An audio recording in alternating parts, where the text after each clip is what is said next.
함께 보실 말씀은 욥기 42장입니다. 욥기 42장 1절로 17절까지 말씀입니다.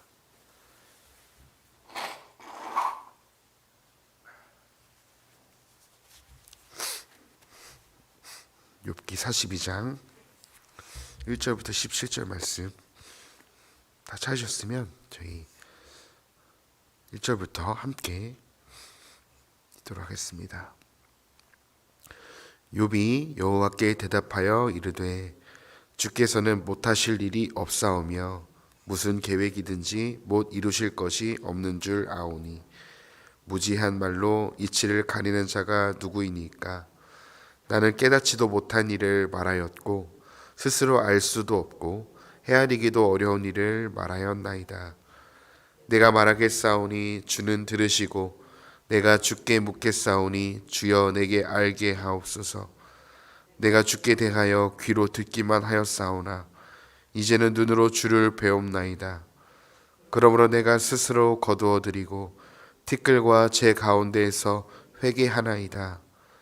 여호와께서 욥에게 이 말씀을 하신 후에 여호와께서 대만 사람 엘리바스에게 이르시되 내가 너와 내 두 친구에게 노하나니 이는 너희가 나를 가리켜 말한 것이 내 종 욥의 말같이 옳지 못함이니라.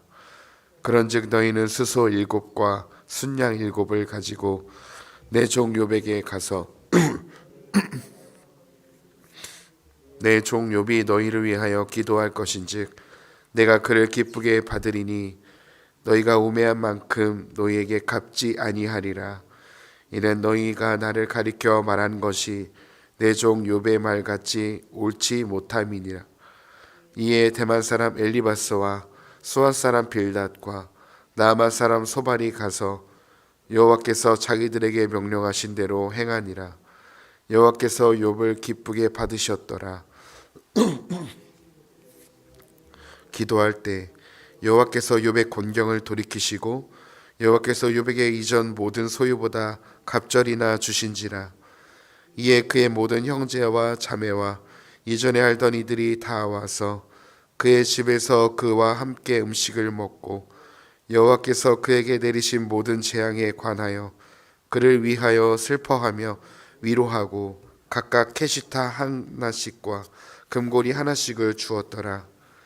여호와께서 욥의 말년에 욥에게 처음보다 더 복을 주시니 그가 양 14,000과 낙타 6,000과 소 1,000겨리와 암나귀 1,000을 두었고 또 아들 7과 딸 3을 두었으며 그가 첫째 딸은 여르미나라 이름하였고 둘째 딸은 그시아라 이름하였고 셋째 딸은 게렌 합북이라 이름하였으니 모든 땅에서 욥의 딸들처럼 아리따운 여자가 없었더라. 그들의 아버지가 그들에게 그들의 오라비들처럼 기업을 주었더라. 그 후에 욥이 140년을 살며 아들과 손자 4대를 보았고 욥이 늙어 나이가 차서 죽었더라. 네, 또 미끄러운 길을 또 뚫고 또 이 자리에 오신 성도님들 환영하고 축복합니다. 오늘 이제 드디어 욥기 마지막 42장 이 말씀을 나누도록 하겠습니다. 우리는 이 욥기 말씀을 통해서 조금은 지루할 수도 있었고 또 친구들과 여러 오랫동안 옥신각신하는 내용에 조금 이제 어려운 그리고 이걸 다 어떻게 해석해야 되는지 좀 알기는 쉽지 않은 책이 바로 욥기였던 것 같습니다. 그와 동시에 우리는 욥기를 통해서 사람으로서는 다 알 수 없는 하나님의 계획과 고난의 이유를 알게 되었습니다. 그리하여서 의인에게도 하나님께서는 때로 고난을 허락하심과 고난의 이유를 사람의 생각으로는 다 알 수 없다는 한계를 배웠습니다. 또한 그 고난조차도 주관하시고 사용하시는 하나님의 주권을 우리는 보았습니다. 우리의 삶에 우리가 다 이해할 수 없는 일들이 여전히 비일비재하게 우리의 삶 가운데도 일어나지만 그 가운데 우리가 욥기를 통해서 배워야 할 것은 이해할 수 없는 일 앞에 우리가 하나님 앞에서 취해야 할 자세는 그 이해할 수 없는 일을 왈가왈부하며 판단하며 하나님의 뜻을 우리의 입술로 고백하려 하기보다는 그 이해할 수 없는 일 앞에 그분의 주권과 그분의 주권 앞에 굴복함과 엎드림뿐이라는 사실을 배웠습니다. 오늘이 마지막 욥기 42장을 통해서 이제 욥의 마지막 신앙 고백과 그 욥의 친구들 엘리바스와 빌닷과 소발에 대한 하나님의 평가와 회개한 욥의 삶을 하나님이 어떻게 더 큰 복으로 채워가시는지 오늘 말씀을 짧게 한번 살펴보도록 하겠습니다. 하나님께서 욥에게 말씀하셨습니다. 하나님께서 피조세계를 다스리심은 인간의 기준과 한계를 뛰어넘으시고 인간은 그분의 창조의 권능과 지혜 앞에서 할 수 있는 것은 그분을 다만 신뢰하고 믿는 것뿐임을 하나님은 말씀하셨습니다. 욥은 그런 하나님의 말씀을 듣고 대답합니다. 하나님께 이런 말씀을 들었죠. 내가 창조를 할 때 내가 물을 지으고 땅을 지으고 여러 창조 세계를 운행하고 창조 세계를 지어갈 때 너는 무엇을 했느냐. 그러면서 욥은 그저 하나님이 지으신 작은 피조물인 존재임을 깨닫게 하십니다. 그리고 하나님은 베헤못이라는 동물과 리워야단이라는 사람이 범접할 수 없는 그 큰 어떤 피조를 보여주시면서 너는 그 피조 앞에서도 벌벌 떨 수밖에 없는 연약한 사람임을 욥에게 깨닫게 하십니다. 그러면서 욥은 그런 하나님의 창조 세계의 위대함을 듣고 욥은 이렇게 하나님께 고백합니다. 2절에 주께서는 못하실 일이 없사오며 무슨 계획이든지 못 이루실 것이 없는 줄 제가 이제 알게 되었습니다. 그런 제가 잘 알지도 못하면서 감히 주님의 뜻을 깨닫지도 못하면서 함부로 말했습니다. 제가 주님의 뜻을 다 알기에는 너무나 신비한 일들이었고 사람으로서는 저에게는 한계였습니다. 이렇게 하나님 앞에 고백하죠. 욥은 자신의 해석되지 않는 고난과 함께 하나님의 그 위대하신 창조 사역을 하나님의 말씀을 듣게 되자 여호와께서는 맞다. 못하실 일이 없으시다. 여호와께서는 어떤 일을 무슨 일을 계획하시든지 못 이루실 것이 없으신 전능하신 하나님이심을 깨닫게 됩니다. 자신들이 자기의 무지한 말들로 하나님의 뜻을 말했던 하나님의 뜻을 찾으려 했던 지난 날들을 돌아보며 욥은 회개합니다. 그러나 욥의 지난 날들을 돌아보았을 때 욥이 회개도 하지만 욥은 아마 이 문맥을 보았을 때 하나님의 주권에 대해서 욥의 친구들보다는 좀 더 가까이 하나님을 알았던 욥을 볼 수 있었습니다. 욥이 이렇게 자기가 하나님에 대해서 실수를 하고 회개하지만 하나님의 절대 주권에 대해서 잘못 알고 있었던 적은 없었던 것 같습니다. 1장에서도 욥이 하나님에 대해서 뭐라고 고백했냐면 주신 분도 여호와, 자녀들과 재산을 모두 뺏어가셨을 때 하나님이 이 재산과 자녀를 주셨기 때문에 이 자녀와 재산이 하나님 거이기 때문에 걷어가신 분도 여호와시다. 하나님의 절대 주권을 욥은 한 번도 부인한 적은 없습니다. 그리고 2장에서도 이렇게 얘기했어요. 자기가 하나님께 복을 받았은즉 화도 받지 아니하겠느냐라는 이 고백은요, 바로 하나님의 절대 주권에 대해서 올바르게 알고 있었고 하나님에 대해서 완벽하진 않지만 친구들보다는 더 가까이 더 잘 하나님의 주권에 대해서 욥은 인정했던 것을 보았습니다. 그럼에도 욥은 하나님과 대면하여 자신과 하나님이 대면해서 재판을 통해 자신의 억울함을 호소하려고 했고 하나님의 주권 앞에서 함부로 하나님의 뜻을 알려고 했던 욥은 자신의 교만한 모습을, 자신의 죄된 모습을 깨닫습니다. 그리고 이제 그런 시간들을 통해 욥은 귀로만 듣던 주님을 이제는 눈으로 직접 보게 됩니다. 진짜 자신의 철저한 죄된 모습을 통해서 욥은 진짜로 하나님을, 주님을 인격적으로 만나게 된다는 것입니다. 고난을 통해 주님을 만난 이 욥의 반응은 어떠했습니까? 6절에 보니, 오늘 말씀 6절에 보니 욥은 어떻게 합니까? 오늘 말씀 6절, 그러므로 내가 스스로 거두어드리고 티끌과 재 가운데서 회개하나이다. 6절에 보니 자기의 주장을 이제는 거두어드리고 티끌과 잿더미에 앉아서 욥은 회개합니다. 주님을 인격적으로 만났을 때의 반응은 바로 엎드려 회개하는 것이었습니다. 우리가 정말 주님을 앞에 서게 될 때, 하나도 흠이 없으시고 거룩하신 그 하나님 앞에 서게 될 때 그에 대한 반응은 바로 우리가 나와야 될 반응은 회개라는 것입니다. 그 거룩하신 하나님 앞에 서게 될 때, 더 가까이 가게 될 때 우리는 우리의 죄된 모습을 더 낱낱이 보게 되어지고, 내가 얼마나 하나님 앞에 죄인인지, 내가 얼마나 하나님 앞에 교만한지, 내가 하나님의 자리에 앉아서 누군가를 판단하고 정죄하려고 했던 나의 교만한 모습을 하나님 앞에 서게 됐을 때 보게 될 것입니다. 욥이 하나님 앞에 섰을 때 내가 친구들과 옥신각신해서 내가 옳음을 주장하려고 했던 그 욥의 모습을, 자신의 모습을 발견하기 시작할 때 바로 하나님 앞에 욥은 회개할 수밖에 없었다는 사실입니다. 참된 신자는요, 하나님 앞에 진짜 서게 되면 나와야 될 반응이 바로 회개라는 사실입니다. 그 하나님 앞에 늘 회개로, 늘 주님 앞에 엎드러짐으로 나아가시는 저와 성도님들이 되셨으면 좋겠습니다.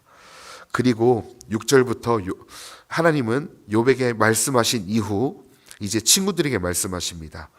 하나님은 38장부터 41장까지 욥의 교만함과 욥의 한계를 낱낱이 선포하셨고요. 그 선포 앞에 욥은 고꾸라졌습니다. 그리고 이제는 누구를 이제 평가하시냐면 새 친구들을 하나님이 평가하십니다. 새 친구들의 평가는 결국 이랬습니다. 엘리바스와 소발과 빌닷, 욥 너가 무엇인가 죄가 있었기 때문에 이런 사단이 난 것이다, 이런 고난의 결과가 나타난 것이다 라고 자신들은 지혜라고 말했던 그 지혜를 하나님은 그 친구들의 지혜를 향하여 노하셨고, 너희들이 욥처럼 말이 옳지 않았음을, 틀렸음을 하나님은 평가하십니다. 너희의 그 지혜가, 죄 때문이라는 네 친구의 재앙이, 죄 때문이라는 그 지혜, 규범적인 지혜가 하나님은 틀렸다고 말씀하시면서 너희들은 수소 7마리와 순양 7마리를 가지고 가서 욥에게 가서 번제를 드리라고 이야기합니다. 근데 여기서 특별히 볼만한 것은 8절 중반절에 이 번제는 너희를 위한 번제입니다. 욥을 위한 번제가 아니에요. 너희를 위한 번제인데요, 이 세 친구들이 욥에게 가서 하는 번제는 바로 자신들을 위한 것이었습니다. 자신들의 죄를 하나님 앞과 함부로 이야기했던 욥 앞에서 용서받길 원했던 바로 자신들을 위한 제사인 거죠. 그래서 하나님은 너희를 위한 제사라고, 번제라고 이야기합니다. 너희들이 내 말대로 수소 7마리와 순양을 가지고 욥 앞에서 번제를 드리고 내 앞과 욥 앞에서 사죄하면 그 욥은 너희를 멸시하지 않을 거고 너희를 위해 기도하기 시작할 거다, 너희를 위해 중보하기 시작할 거다. 결국 그 번제를 통해서 하나님은 기쁘시게 받으실 것이라고 약속하십니다. 다행히도 욥 세 친구들은 이 하나님의 말씀대로 따라서 순종하여서 명령대로 욥에게 가서 번제를 드리고 하나님 앞과 욥 앞에서 자신들이 잘못했음을 시인하게 됩니다. 친구들이 자신을 위해서 번제를 드리러 온 것을 욥은 보았고요, 욥은 그런 친구들을 멸시하지 않았습니다. 친구들을 위하여 기도하기 시작합니다. 욥이 친구들을 위해 무엇을 기도했는지 본문은 나오지 않지만 아마 친구들의 교만함과 잘못을, 자신도 그렇게 교만했기 때문에 그 친구들을 욥은 정죄할 수 없었을 것입니다. 그리고 그 친구들의 교만함과 잘못을 여호와께 용서해 주시기를 아마 구했을 것 같습니다. 욥은 자신들을 정죄했던 친구들의 번제를 통해 용서하였고 그런 친구들을 욥은 받아들였습니다. 그것을 여호와께서 기쁘시게 여겼고 욥의 곤경을 여호와께서는 돌이키십니다. 그리고 여호와께서 욥에게 이전보다 모든 소유보다 갑절이나 주시죠. 이 소식을 들은 욥의 모든 형제 자매들은, 이전에 욥을 알던 모든 사람들은 다 욥의 집에 와서 그와 함께 음식을 먹고 잔치를 벌이게 됩니다. 욥의 지인들은 그동안 여호와께서 내리신 모든 재앙을 놓고 함께 슬퍼했고 위로했고 각각 자신들의 귀중한 물품을 욥에게 주었습니다. 이로써 욥은 하나님과의 관계뿐만 아니라 모든 인간과의 관계가 회복되어 가는 것을 본문은 보여줍니다. 욥이 한번 보십시오. 욥이 하나님 앞에 회개하기 시작했더니 어떤 일이 벌어지냐면 친구들과의 관계가 회복됩니다. 그리고 더 나아가서 자기의 친지들과 이웃들과의 관계가 회복되기 시작합니다. 우리의 삶의 평안의 시작은요, 바로 하나님과의 관계가 먼저 회복입니다. 하나님과의 관계가 친밀하고 하나님과의 관계가 우리가 날마다 회복될 때 우리의 삶에 회복되기 시작하는 것은 바로 우리의 가정과의 관계가 회복되고 우리 이웃과의 관계가 회복된다라는 그 사실이 오늘 본문에서도 여실히 보여주고 있습니다. 그렇기에 우리에게 가장 중요한 것은 바로 하나님과 나와의 그 1:1 관계입니다. 우리는 그 관계에 가장 최우선을 두어야 하고, 우리는 그 관계에 늘 하나님 앞에 친밀히 나아갈 때 우리는 그분으로부터 그 평안을 공급받고요, 우리는 그분으로부터 그 사랑을 공급받아서 우리의 가정과 이웃과의 관계가 회복되게 된다는 사실을 본문을 통해 함께 깨달았으면 좋겠습니다. 하나님의 복은 거기서 그치지 않습니다. 욥에게 양 14,000마리와 낙타 6,000마리, 소 1,000결이와 수많은 재산들을 갖게 하셨고 또 7 아들과 딸 셋을 주시며, 하나님은 욥에게 이전보다 더 큰 복을 욥에게 내리시게 됩니다. 그리고 오늘 본문에 보니까 욥의 세 딸들은 그 당시 그 누구보다도 아리따웠다고 본문은 이야기하고 있습니다. 그 후에 욥은 140년이나 더 살면서 하나님의 은혜를 누렸고 손자 4대까지 보면서 큰 복들을 누리다가 죽음을 맞이하게 되죠. 욥의 결말은요, 결국은 해피엔딩이었습니다. 예상하셨겠지만 해피엔딩이었습니다. 죽음 앞에 갈 정도로 고통스럽던 욥의 삶을 하나님이 그 곤경에서 바꾸셨고 돌이키셨습니다. 그리고 하나님께서 욥에게 고난을 내리신 것처럼 하나님께서 욥에게 직접 복을 주신 것을 우리는 보았습니다. 이 결말을 우리는 어떻게 해석하고 받아들여야 할까요? 여기서부터가 좀 중요합니다. 이 결말을 우리는 어떻게 해석해야 될까요? 마치 이렇게 해석할 수도 있을 것 같습니다. 욥처럼 고난을 잘 참고 견디면 하나님께서 더 큰 복으로 우리에게 갚아주실 것이다. 그러니 지금의 고난을 잘 참고 견디면서 끝까지 버텨라. 이렇게도 예전에 설교를 들었던 것 같습니다. 그 해석도 틀린 해석은 아닙니다. 끝까지 우리가 고난을 잘 참고 하나님을 신뢰하다 보면 하나님 언젠가는 우리에게 당신의 큰 복을 주시는 날이 올 것이라, 이렇게 우리는 해석할 수도 있습니다. 언젠가 주님이 우리에게 이 고난을 전화위복으로 재앙을 바꾸셔서 좋은 일로 만들어 주실 것이다라는 교훈으로 말할 수 있습니다. 저도 성도님들의 삶이 이렇게 바뀌어지길 원합니다. 지금은 때로 고난 앞에 고난의 길을 걷고 있는 성도님들의 삶도 하나님이 언젠가는 전화위복으로 이 재앙을 좋은 일들로 바꿔주실 것들을 기대하고 소망합니다. 그러나 욥기 전체의 문맥을 살펴볼 때 고난을 잘 참고 잘 신앙생활하고 나의 힘으로 버텨내면 복을 받는다고 해석하기에는 욥의 삶이 하나님 앞에 완벽하지는 못했습니다. 욥이 그렇게 잘 참아서 복이 왔다라고 하기에는, 욥이 신앙을 잘 지켜서 복이 왔다고 하기에는 욥은 하나님 앞에 따졌고요, 원망했고요, 교만함으로 친구들과 옥신각신했습니다. 친구들은 어땠죠? 욥을 정죄했습니다. 맞습니다. 욥의 모습은요, 친구들의 모습은 바로 저희의 모습입니다. 누군가를 향해서 정죄하고 그것을 판단하려고 했던 그 친구들의 모습이 나의 모습이고요, 욥처럼 하나님 앞에 원망하고 또 친구들과 옥신각신하는 그 다투는 상황이 우리의 모습이라는 것입니다. 그런 하나님의 입장에서 욥의 삶이 그렇게 완벽하지는 않았습니다. 그렇다면 욥은 어떻게 이 복을 받게 되었을까요? 우리는 욥기를 통해 진짜 알아야 될 지혜는 무엇일까요? 그것은 바로 어떤 인간의 행위에도 바뀌지 않는 하나님의 주권과 우리를 향하신 하나님의 은혜와 사랑입니다. 하나님께서 우리에게 주고 싶어 하시는 것은 결국에는 사랑이고 재앙과 고난이 아니라는 사실입니다. 욥이 죽고 싶을 정도로 힘들고 삶을 포기해버리고 싶을 때에도 욥이 끝내 죽음을 선택하지 않을 수 있었던 것은, 욥이 자살하지 않을 수 있었던 것은 욥이 잘 버틴 것이 아니라 그 순간에도 하나님의 은혜가 욥을 에워싸고 있었기 때문에 그렇습니다.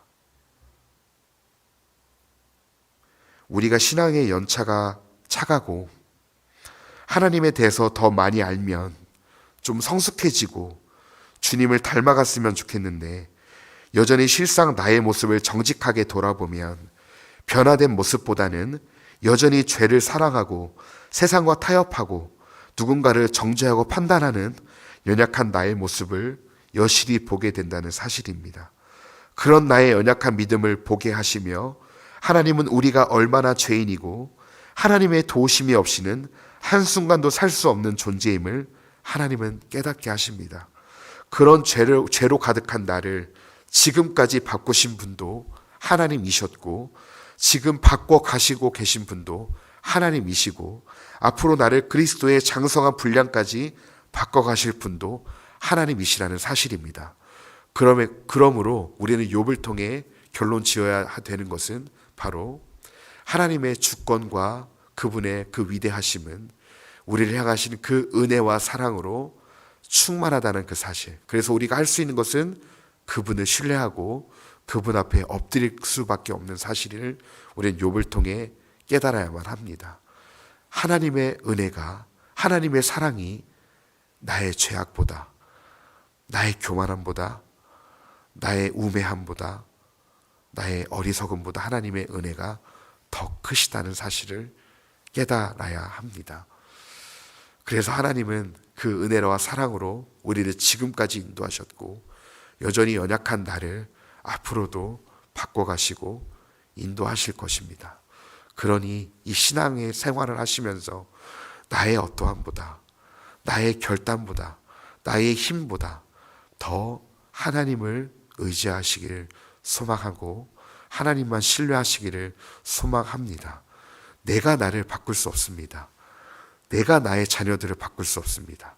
내가 나의 남편을 바꿀 수 없고 내가 나의 아내를 바꿀 수 없습니다. 나의 남편과 아내와 자녀를 바꾸실 분은 주님이십니다. 주님이 그들을 바꿔 가실 것이고 그들을 만들어 가실 것입니다. 그러니 우리는 그들을 향해서 비판하고 정죄함을 그쳐야 되고요. 그분을 바꿔 가실 분들이 하나님이시라면, 바로 하나님께서 그들을 바꿔 가실 것이라면 우리가 할 것은 그들을 위해 기도하고 그들을 불쌍히 여기며 그들을 품어야 된다는 사실입니다. 왜냐하면 주님이 우리를 그렇게 품어주셨기 때문입니다. 내가 욥처럼, 내가 욥의 입장에서 있다 할지라도 욥도 하나님 앞에는 죄인이었습니다. 하나님이 그런 우리들을 받아주셨습니다. 그렇기 때문에 우리도 우리의 때로는 마음에 들지 않는 우리의 가족들을, 이웃들을 용납해야 될 근거가 바로 하나님께서 나를 용서해 주셨기 때문에 바로 근거가 하나님께 있습니다. 그래서 우리가 그 은혜를 받은 자로서 하나님을 끝까지 신뢰하고 하나님을 사랑하고 그 사랑으로 이웃을 사랑하시는 정말 예수님을 닮은 그런 삶이 되어지시기를, 그런 삶이 저와 성도님들의 삶에 넘치시기를 간절히 소망합니다. 기도하겠습니다.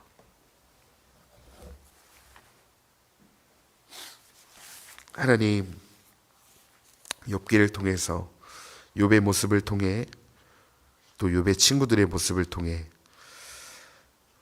우리의 교만함과 우리의 우매함을, 우리의 어리석음을 깨닫게 하시고 절실히 보게 하셔서 감사합니다. 그렇습니다. 우리는 하나님 앞에 죄인이고 철저하게 무능한 존재들입니다. 그런 우리들을 하나님께서 먼저 사랑해 주시고 우리를 살리시기 위해 하나밖에 없는 가장 소중한 예수 그리스도를 이 땅에 보내주셔서 감사합니다. 우리는 그 예수님의 값으로 의롭다 여겨졌으며 죽음에서 생명으로, 사망에서 영생으로 옮겨졌음을 믿습니다. 주님, 그런 우리들을 살려주셨으니 우리도 그 주님의 은혜와 사랑을 힘입어서 누군가를 또 사랑하며 누군가를 또한 섬길 수 있는 그런 하나님을 닮은, 예수님을 닮은 삶을 살아갈 수 있도록 주님 우리의 삶을 붙들어 주시옵소서. 우리의 믿음이 우리에게 있지 않고 우리의 연약함까지도 선으로 바꾸시는, 우리의 연약함까지도 품어주신 하나님의 은혜와 사랑에 있음을 다시금 욥을 통해 보게 하여 주시니 감사합니다. 주님, 욥이 열심히 버텼기 때문에 이런 복을 누린 것이 아니라 하나님의 은혜가 욥을 한 번도 떠나신 적이 없기 때문에 욥이 이 복을 누리게 되었음을 보았습니다. 주님의 그 은혜가 여전히 우리의 삶을 애워싸고 있기 때문에 우리가 지금까지 왔고 그 은혜가 우리를 여전히 붙드셔서 앞으로도 인도해 가실 줄 믿습니다. 주님, 우리의 신앙을 나에게 두지 않게 하여 주시고 하나님께 두게 하여 주시옵소서. 그렇게 우리를 바꿔가시고 인도하실 주님께 감사하며 예수님의 이름으로 기도했습니다. 아멘.